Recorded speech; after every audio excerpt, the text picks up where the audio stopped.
আজ তোমাদের সাথে কাতলা মাছের একটা অন্যরকম রেসিপি শেয়ার করব।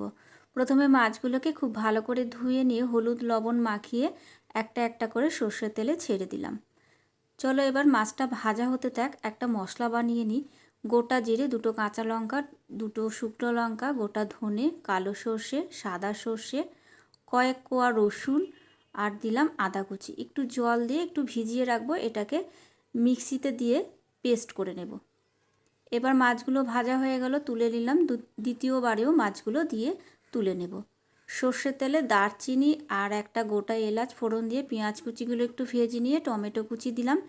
টমেটো কুচি যেহেতু দিয়েছি, লবণও দিয়ে দিলাম। একসঙ্গে খুব ভালো করে কষিয়ে নিয়ে সেই মশলাটা দিয়ে দেব।